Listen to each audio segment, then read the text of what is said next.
Então o mercado também tem assediado muito Lula, a gente vê isso sempre, né? Tem destacado aqui sempre pelos jornalões, então perguntando, quem é que vai ser o ministro da Economia?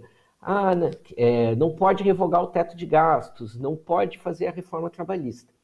E nessa semana, então, e aqui em Porto Alegre se confirmou novamente isso, o Lula reforçou de novo. Primeiro, vai conversar com o mercado depois de eleito. Então não adianta o mercado espernear, ele me mandou dizer, o ministro da Economia sou eu. Eu é quem vou decidir os rumos da economia e vai ser, dentro daquele espírito que eu falava antes, do que é preciso para resolver os problemas emergenciais brasileiros, né? Então o recado que ele deu mais de uma vez nessa semana foi: eu não vou anunciar quem será o meu ministro da Economia antes de ser eleito e não vou sentar com o mercado para discutir programa econômico antes de ser eleito. Então se contentem com o Lula, Lulinha nem tão paz e amor assim, né? E que a fala de ontem, então, para fechar essa primeira reflexão, vem justamente nisso. Olha, privatização não vai caber, que era uma obviedade, mas é sempre bom reforçar, né? Não cabe no programa de governo do Lula. Então, é uma situação em que essa moral que o Lula está colocando, está tendo nas pesquisas, se de fato ele vencer no primeiro turno ou vencer com uma grande vantagem de votos no segundo turno, coloca o PT e o próximo governo numa condição de negociação com o mercado muito melhor. E é nisso que o Lula está surfando, independente de pedirem para ele não falar, o interlocutor, enfim, né? Então, mas essa dúvida, de como o mercado recebe uma fala dessa, porque ao mesmo tempo que não adianta crer numa proposta que venha do governo Bolsonaro, porque ela não vai ser encaminhada, né, como não foi nesses 4 anos de governo, de outro lado tem Lula deixando muito claro que isso não está no plano de governo dele caso eleito. Como o mercado recebe isso? Com calafrios. E vai ser pior para o mercado, porque o que está se consolidando dentro da campanha do Lula, por mais que o restante da campanha não tente publicizar tanto isso, mas tem 3 questões que parece são imexíveis, digamos assim, né? Uma delas é das privatizações, então isso é inquestionável, é um programa histórico do PT, em especial a Petrobras, né, que teve um papel determinante nos governos Lula e Dilma, né? Não só do pré-sal, mas a recuperação dos polos navais, etc. Segundo, teto de gastos. E eu acho que essa vai ser a primeira grande batalha do novo governo. Há uma sensação, eu conversei com economistas que participam daquele grupo, da Fundação Perseu Abramo, e há uma convicção de que essa vai ser a primeira batalha, que assim, não tem como governar 4 anos sem mexer no teto de gastos logo de cara. Então, essa é outra questão que o mercado vai ter que aceitar, né? Talvez o PT tenha que construir uma saída criativa, digamos assim, para driblar isso, para construir, mas o certo é que o Lula quer mexer no teto de gastos. E o terceiro, isso é bem interessante, Thalita, para mim fazer minha média com a CIS, é que a reforma trabalhista vai sim sofrer alterações. Talvez não seja revogada, talvez tenha outros caminhos, mas o que é interessante aí é que quem a campanha escalou para quebrar as resistências à reforma trabalhista, quem é que será o garoto propaganda da revogação da reforma trabalhista? Geraldo Alckmin. Está com essa tarefa de, então, surpresas, né? Mas é parte, né, dessa estratégia que a gente vem falando há um bom tempo, né, do Alckmin ser essa pessoa que vai driblando essas resistências do Lula, em especial, né, nesses setores mais altos do PIB. Agora, me surpreendeu, vou fazer essa nota de rodapé, muito bem recebido em Porto Alegre, viu? Tinha fila de selfie hoje no Plaza São Rafael. O Lula foi para um lado, o Alckmin saiu mais no meio dos participantes, eram 500 participantes, enfim, teve fila para bater selfie com o ex-governador Geraldo Alckmin. Puxa vida, interessante.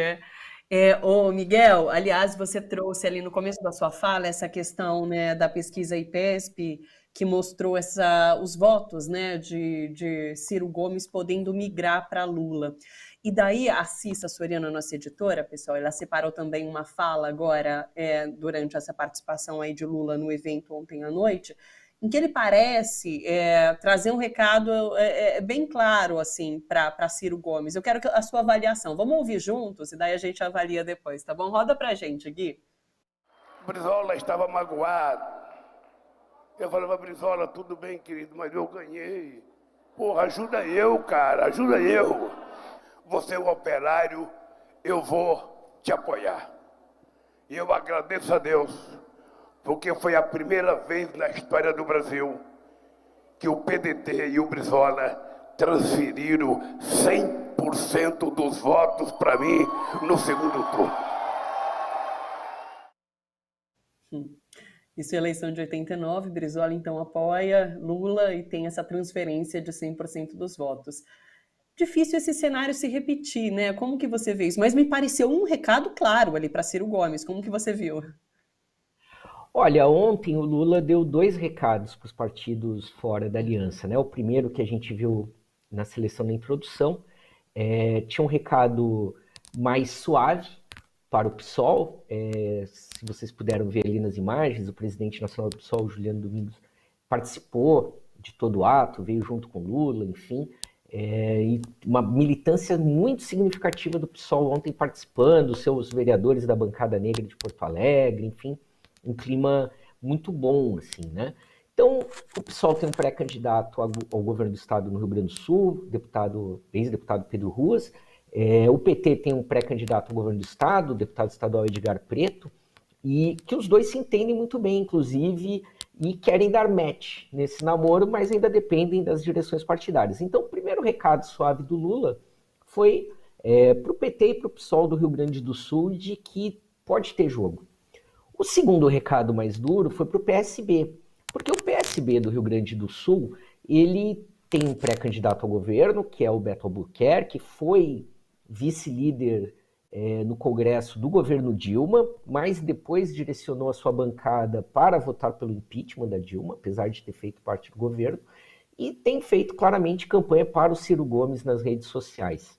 Então também foi meio de que lado você samba, afinal de contas, PSB, você vem com a gente no palanque estadual e nacional ou não, né? E isso é um dos fatores que o Lula pretende resolver nos próximos dias.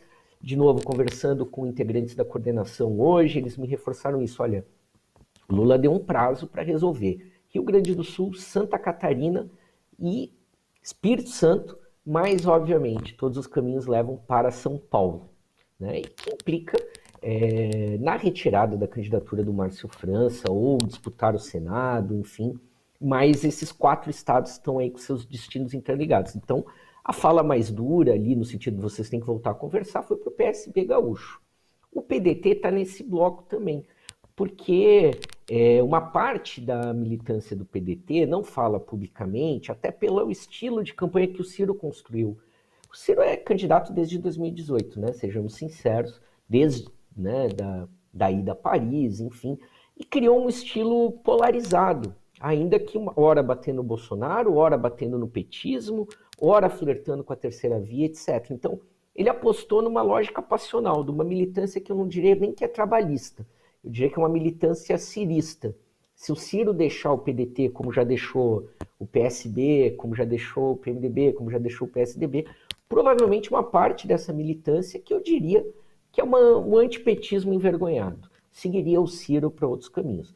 Agora, como sempre, né, quanto mais a gente vai indo em direção ao Nordeste, há uma base do PDT que gostaria de apoiar o Lula desde o primeiro turno, né? Não, faz muito tempo o PT tem emitido sinais de que quer conversar com o Ciro.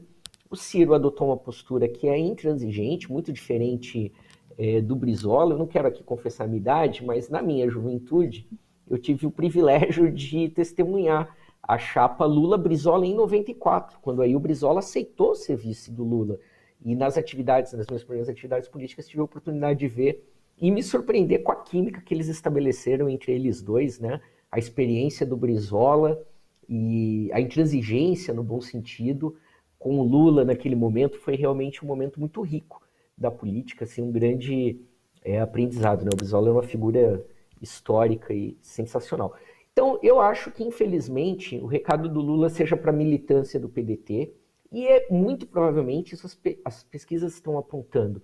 Como a gente está vivendo essa polarização, as pessoas vão, e aí eu não digo a pessoa que é filiada, que tem carteirinha, que é vereador ou que é deputado, mas esses também, né?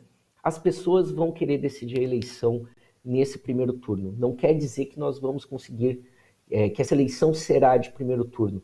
Mas o fato, e a gente tem dito isso, né, desde o ano passado, tem 2 candidatos, né? Então, há uma tendência muito forte, isso vai se acelerar. É bom lembrar que a gente está a 120 dias das eleições, mas ao mesmo tempo nós ainda não estamos no processo eleitoral. Então, eu acho que a tendência a partir de agosto é cada vez mais polarizar, nós vamos ter programas eleitorais, etc. E a candidatura Ciro Gomes, lamentavelmente, já mencionei outras vezes, tem um excelente programa de governo, muito que poderia ser aproveitado, mas eu imagino que o Ciro Gomes vai terminar o primeiro turno, mesmo que nós tenhamos um segundo turno, com muito menos do que esses 9% que ele tem agora, né? Vai ser dizimado. Agora, teve aí a boia de salvação para sair com dignidade dessa campanha, mas acredito que eles não vão agarrar, né?